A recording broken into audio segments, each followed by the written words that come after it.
Bismillah. Laurel regarda le plafond nimbé de lumière et éprouva un bref moment de flottement. Où était-elle? Mais la mémoire lui revint presque aussitôt. Elle était chez Hélène, à Willowmere, ce paisible village où seul le chant des oiseaux venait troubler le silence. Ce n'était certainement pas là qu'il fallait aller quand on aimait faire la fête, mais pour elle, cette époque était révolue. Puisqu'elle avait accepté l'invitation de sa tante, ce dont elle se réjouissait même si la vie à la campagne ne l'enchantait guère, elle devait faire un effort pour s'adapter à son nouveau cadre de vie. Le remplacement dont lui avait parlé Hélène était peut-être à ce titre ce qu'il lui fallait. Le fait de travailler toute une journée l'empêcherait au moins de broyer du noir. Quelqu'un à Willowmere est-il au courant de ce qui m'est arrivé demanda-t-elle, tandis qu'elle prenait leur petit déjeuner dans le patio baigné de soleil. Non, car j'étais bien trop bouleversé à l'époque pour en parler. Certains ont peut-être lu dans les journaux des articles te concernant, mais je pense que personne n'a fait le rapprochement parce qu'on ne m'a jamais questionné à ton sujet. Quand ensuite tu es sorti de l'hôpital, je ne vois pas pourquoi j'aurais mis mon entourage au courant même si j'étais, et je suis toujours, très fier de ce que tu as fait. J'aurais eu l'impression de m'immiscer dans ta vie privée. Mais oublions le passé, parlons plutôt du programme de cette journée. Si tu en as déjà assez de notre charmant village, nous pouvons nous rendre dans la ville la plus proche pour faire les boutiques. Mais personnellement, je préférerais attendre que tu sois complètement reposé pour cela. Tu as raison, dit Laurel se résignant.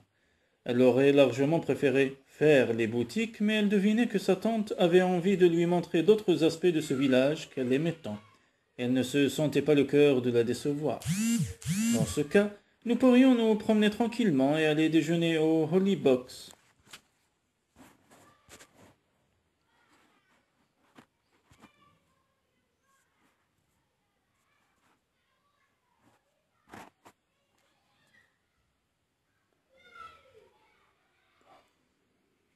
C'est le restaurant de Willowmere. Il n'est certainement pas aussi sophistiqué que ceux que tu fréquentes à Londres, mais la nourriture est délicieuse et l'accueil particulièrement chaleureux. Ensuite, si tu veux, nous passerons au cabinet médical et je te présenterai à James Barlett. Qu'y a-t-il? Pourquoi fais-tu cette moue? J'étais en train de penser que le docteur Trelawney risquait d'avoir l'impression de ne pas pouvoir faire un pas sans m'avoir dans sa ligne de mire. Cela a commencé hier, à la gare, puis dans l'après-midi, lorsqu'il est passé devant le jardin en voiture. Le soir, il m'a encore croisé, et aujourd'hui, il va de nouveau me voir. Ce sera encore pire quand tu travailleras au cabinet médical, s'exclama Hélène en riant. D'ailleurs, il trouvera peut-être cela très agréable.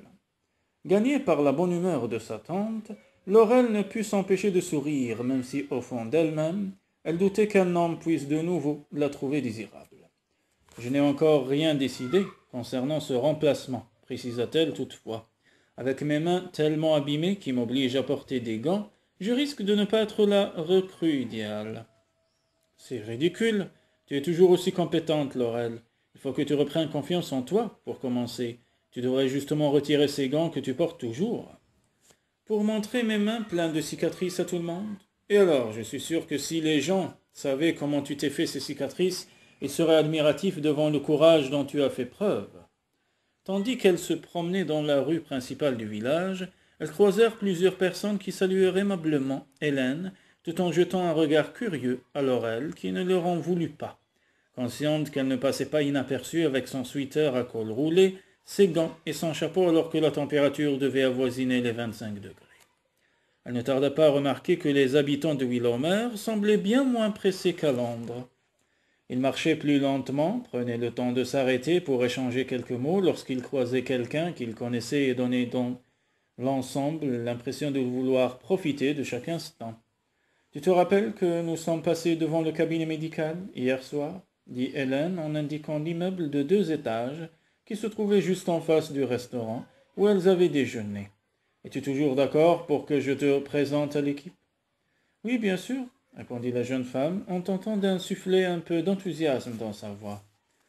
Au moins ce n'était pas un hôpital. Elle ne verrait pas ces rangées de lits qui auraient pu lui rappeler le moment où elle avait été elle-même l'objet d'attention de médecins qui l'examinaient, la mine sombre, tandis que ses collègues infirmiers la soignaient avec un mélange d'efficacité et de compassion. Hélène lui présenta d'abord les réceptionnistes, deux femmes d'une cinquantaine d'années qui lui parurent à la fois très aimables et particulièrement bien organisées. Puis elle fit la connaissance des infirmières, Gillian Jarvis et Beth Jackson, et c'était cette dernière qui avait décidé de démissionner pour aider son mari à ouvrir une épicerie fine dans la rue principale. Elle bavardait toutes les 4 heures lorsqu'une séduisante brune sortit de la salle de consultation en tenant un bébé dans ses bras. Un homme en blouse blanche la raccompagna jusqu'à la porte d'entrée et avant qu'elle ne parte, il se pencha vers elle pour l'embrasser tendrement. « Voici Georgina, dont je t'ai déjà parlé, et le petit Alan Allardyce, » expliqua Hélène, comme si elle avait deviné la surprise de Laurel. « Ben nous aide un peu pendant que Georgina est en congé maternité. »« Je vois, » dit la jeune femme en se surprenant à rêver qu'un homme un jour l'embrasse aussi tendrement et qu'ils aient un bébé ensemble. Une perspective qui n'était pas près de se concrétiser, hélas. James Bartlett était exactement tel qu'Hélène l'avait décrit. Âgé d'une cinquantaine d'années et encore très séduisant, très affable, il réserva à Laurel le meilleur accueil. « Nous nous sommes déjà parlé au téléphone, » dit-il en la faisant entrer dans son bureau, après qu'Hélène eut procédé aux présentations. « En effet, je vous ai appelé il y a quelques semaines à propos du poste d'infirmière qui va se libérer. Vous savez qu'il s'agit seulement d'un remplacement de quelques mois, le temps que ma sœur, qui est en ce moment en Afrique, avec son mari, revienne prendre sa place au cabinet médical. » Cela me convient tout à fait. Laurel avait ôté son chapeau, songeant que si elle devait intégrer l'équipe de James Bartlett, il valait mieux que celui-ci voie tout de suite à quoi elle ressemblait. Mais il ne parut pas remarquer ce que sa coupe de cheveux et sa tenue pouvaient avoir d'étrange. « Quand pouvez-vous venir passer un entretien ?»« Quand vous voulez, car j'ai tout mon temps. »« Dans ce cas, nous pourrions nous voir ce lundi à 14 heures. »« C'est parfait, » dit Laurel avant de se lever. Il lui serra chaleureusement la main. « À très bientôt donc. » Quelques minutes plus tard, Hélène et elle quittent le cabinet médical. Laurel avait rencontré tous les membres de l'équipe, à l'exception du docteur Trelawney qui avait été appelé d'urgence dans les locaux de l'Institut des femmes. La directrice de l'association ayant été victime d'un malaise, la pointe de déception qu'elle éprouvait l'étonnait elle-même, mais elle préféra ne pas en approfondir la cause. David attendit que l'ambulance emportant Madame Tate fût partie pour regagner sa voiture. La directrice de l'Institut des femmes était consciente lorsqu'il était arrivé dans les locaux de l'association, mais ses lèvres cyanosées, sa respiration entrecoupée et les douleurs thoraciques dont elle se plaignait l'avaient immédiatement conduit à suspecter un malaise cardiaque, ce que l'examen clinique avait confirmé. Elle était à présent en route pour l'hôpital Saint-Gabriel, où elle serait prise en main par le service de cardiologie. Il revit la lueur désemparée qui avait traversé son regard lorsqu'il lui avait annoncé qu'elle devait être hospitalisée. À l'entendre, son mari était incapable de se débrouiller sans elle, ce qui devait être vrai, car une de ses amies, présente au moment où elle avait eu ce malaise et qui semblait bien connaître le couple, lui avait promis de passer midi et soir pour préparer le repas. Il remontait en voiture la rue principale tout en pensant à ces femmes qui avaient été élevées dans l'idée qu'elles devaient être entièrement dévouées à leurs époux. Lorsqu'il aperçut Hélène et sa nièce arriver à leur hauteur, il se gara et baissa sa vitre. « Bonjour, » lança-t-il en leur adressant un sourire chaleureux. « Vous profitez du soleil ?»« Oui, » répondit Hélène. « Nous sommes passés au cabinet médical et j'ai présenté Laurel à l'équipe. Vous êtes le seul qu'elle n'a pas vu, mais vous vous connaissez déjà, » ajouta-t-elle avec un sourire espiègle. « En effet, comment allez-vous, Laurel ?» demanda David, qui remarqua que la jeune femme portait de nouveau un sweater à col roulé, des gants de coton et un chapeau de feutre. À moins que ce ne soit la dernière mode à Londres, ce dont il doutait, elle était vraiment bizarre. « Bien mieux, merci, » répondit-elle. Elle lui parut vaguement sur ses gardes, ce qui suffit à aiguiser sa curiosité. « Comment trouvez-vous notre beau village ?» demanda-t-il. L'ombre d'un sourire passa sur les lèvres de la jeune femme. « À vous entendre, on pourrait croire que vous êtes un des piliers de Willowmere. Or, j'ai cru comprendre que vous n'y êtes installé que depuis très récemment. » « En effet, mais j'ai l'impression d'y avoir toujours habité. C'est ce qui arrive lorsqu'on découvre l'endroit de ses rêves. Il ne me reste plus qu'à trouver la maison où je passerai le reste de ma vie. » Laurel remarqua qu'à aucun moment il n'avait évoqué la présence d'une femme. Était-il possible qu'il n'ait ni épouse ni petite amie? C'était à peine croyable, car il était très séduisant. Je dois vous laisser, car il me reste encore quelques visites à domicile, dit-il, interrompant le cours de pensée de Laurel. Pourquoi ne viendriez-vous pas dîner un soir à la maison proposa Hélène. Je pourrais ainsi vous remercier de vous être occupé de ma nièce. Laurel réprima un soupir. Certes, elle avait eu ce malaise dans la voiture du docteur Trelawney, mais ce n'était pas une raison pour tant insister. Cela n'avait été qu'un accès de faiblesse passager. Il eut une courte hésitation, comme si cette invitation le prenait au dépourvu. « Ce serait avec plaisir, répondit-il enfin. Mais vous ne me devez rien, vraiment rien, pour hier, ajouta-t-il en s'adressant également à Laurel. N'importe qui aurait réagi comme je l'ai fait. Il avait seulement eu pitié d'elle, se dit tristement la jeune femme, en songeant qu'elle ne devait plus attendre autre chose des hommes désormais. L'époque où elle surprenait leur regard admiratif, et où ils allaient même jusqu'à l'inviter à dîner, était révolue.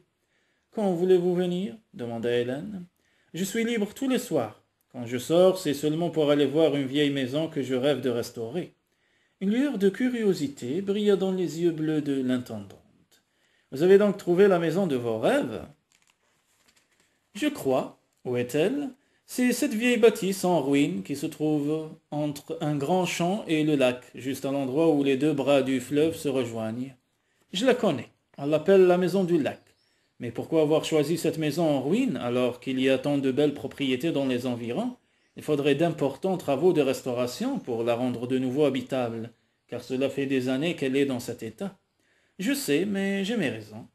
Dans ce cas, je n'insiste pas, dit Hélène. Bon, à propos du dîner, vous pourriez venir ce vendredi, puisqu'il n'y a pas de consultation le lendemain.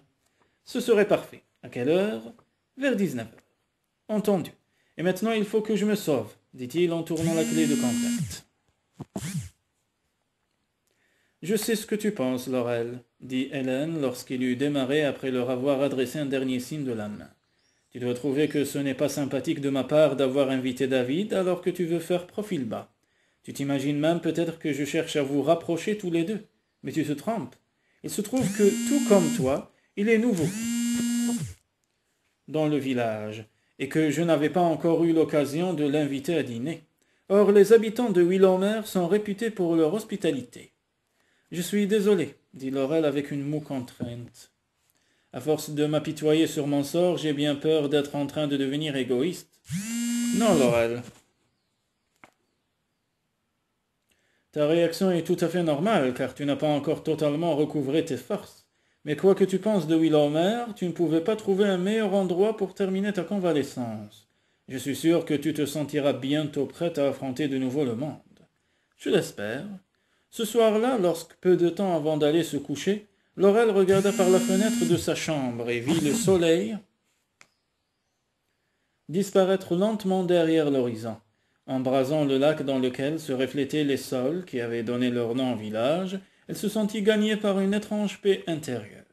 Et pour la première fois cette nuit-là, il n'y eut ni fumée ni flamme pour transformer ses rêves en cauchemars. Beth Jackson déjeuna à Glenside Lodge le lendemain midi. James doit avoir l'impression que tout le monde s'est donné le mot pour quitter le cabinet médical, dit l'infirmière lorsque Hélène servit le café. Il y a d'abord eu Anna et Glenn qui sont partis travailler en Afrique, puis Georgina a pris un congé de maternité. C'est maintenant à mon tour de lui fausser compagnie. J'ai cru comprendre que ce serait vous qui me remplaceriez, Laurel. En principe, répondit la jeune femme, mais je n'ai pas encore passé l'entretien d'embauche. Je suis sûr qu'il se déroulera très bien, vous savez.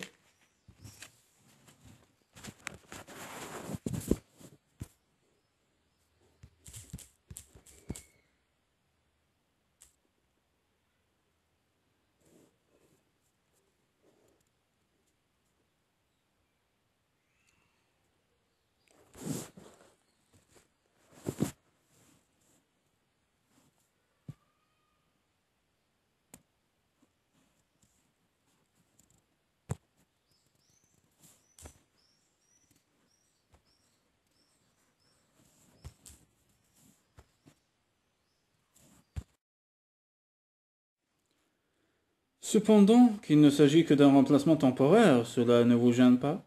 Non, bien au contraire, que je suis à un tournant de ma vie et j'ai encore besoin de réfléchir à la direction que je veux lui donner. Hélène considéra sa nièce en silence. Laurel allait bien mieux physiquement, mais ses blessures psychologiques n'étaient toujours pas cicatrisées. Elle n'était plus la jeune femme pétillante et enjouée qu'elle avait été, depuis le drame qui avait failli lui coûter la vie. Elle traînait une sorte de lassitude mêlée de désillusion. Mais il était hors de question qu'elle garde cet état d'esprit. Douce, sensible et généreuse, elle avait beaucoup à offrir, que ce soit aux gens qu'elle soignerait ou à l'homme qui l'aimerait telle qu'elle était. Il suffisait qu'elle accepte l'idée qu'à 25 ans, elle avait encore toute la vie devant elle. L'été, Willowmer se parait de couleurs magnifiques. La vie, qui avait commencé à se réveiller dans les jardins et les champs au début du printemps, se déployait à présent dans toute sa gloire. Le long du fleuve, les arbres, parfois centenaires, étaient couverts de feuilles, offrant un abri aux oiseaux qui nichaient à l'intérieur, et une ombre bienfaisante aux promeneurs ainsi qu'aux amateurs de canoë-kayak. Le charme du village attirait des visiteurs de tous les environs. Plus on avançait dans la belle saison, plus le Hollybox, le salon de thé et le Pheasant, le seul pub du village, étaient pris d'assaut si bien que le calme, que Laurel avait trouvé si angoissant son arrivée, ne revenait que tard dans la soirée. Un dimanche, alors qu'elle regardait la lune s'élever lentement dans le ciel, nimbant le lac de sa lueur diaphane, l'envie lui prit soudain de sortir. Hélène était montée se coucher. Il était déjà presque 22 heures, mais elle n'hésita pas. Jetant un cardigan léger sur sa robe bain de soleil, elle quitta la maison, sans même prendre le temps d'enfiler ses gants. Elle croisa 2 ou 3 personnes dans la rue principale, mais le lac en revanche était désert. Offrant son visage à la caresse de la brise tiède, elle longeait un champ lorsqu'elle aperçut une maison en ruine. Située à la jonction des 2 bras du fleuve, elle faisait penser à une sentinelle d'un autre temps. S'approchant davantage, Laurel distingua un panneau accroché à la clôture brinque-ballante, la maison du lac. Elle secoua la tête, incrédule. C'était donc cette ruine que le docteur Trelawney voulait restaurer? Il devait avoir perdu la tête, car il faudrait une éternité pour la rendre de nouveau habitable. « Bonsoir, dit quelqu'un derrière elle. Elle se retourna, c'était lui, le médecin qui voulait reconstruire ce qui avait dû être, il y a très longtemps, une ravissante maison. « Bonsoir, dit-elle, après avoir resserré machinalement son cardigan autour de ses épaules. Je me promenais lorsque j'ai aperçu cette maison en ruine. C'est d'elle que vous parliez l'autre jour ?» Il sourit. « Oui, vous devez penser que je suis fou pour envisager la possibilité de la restaurer. Pour être sincère, cela me paraît une entreprise assez insensée, mais en même temps cette maison est magnifiquement située. » Bien qu'elle fût citadine dans l'âme, Laurel ne pouvait pas s'empêcher de trouver que l'instant avait quelque chose de magique.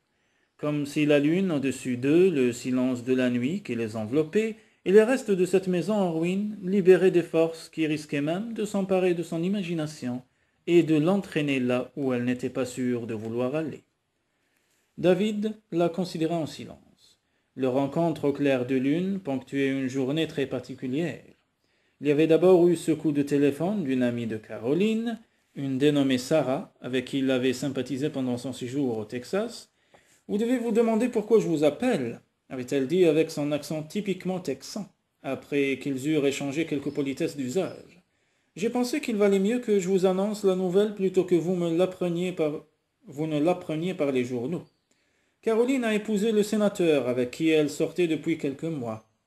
Sans doute avait-elle voulu atténuer le choc que, selon elle, il n'aurait pas manqué de ressentir. Il l'avait bien sûr remercié. Mais en réalité, il éprouvait plutôt une sorte de libération, car il venait d'avoir la confirmation qu'il aurait commis la plus grande erreur de sa vie en épousant Caroline. Aussitôt, après avoir accroché, il avait repris son téléphone pour appeler son père. « Cela ne m'étonne pas d'elle, » s'était exclamé Jonas Trelawney, après avoir appris la nouvelle. « Je croyais que tout était déjà terminé entre vous. » « Ça l'était, mais à présent la page est définitivement tournée. Es-tu sûr que tu l'acceptes ? » « Oui, car je me rends compte que cela n'aurait jamais marché entre nous. Nous avions des valeurs trop différentes. Un jour, tu rencontreras la femme qui est faite pour toi, et lorsque cela arrivera, tu le sauras avec une certitude absolue, » avait dit Jonas. « C'est ce qui s'est passé pour moi. Dès que j'ai fait la connaissance de ta mère, j'ai su que c'était la femme de ma vie. Ce sera pareil pour toi. »« Si tu le dis, » avait répondu David, tout en songeant cependant en vieux dictant. « Chat échaudé craint l'eau froide. » Il n'était pas prêt à se lancer de sitôt dans une relation sentimentale. Ses visites à domicile terminées, il était passé à l'agence immobilière du village et s'était décidé à mettre un terme à ses hésitations en faisant une offre d'achat pour la maison du lac et son terrain. La nuit tombant, il n'avait pas pu résister à l'envie de jeter un coup d'œil sur cette maison qu'il espérait être bientôt la sienne. Quand de loin il avait aperçu Laurel, immobile, comme envoûté par la beauté de ce lieu qui lui était si cher, il n'avait pas pu s'empêcher de penser que cette journée qui s'achevait avait vraiment quelque chose de spécial.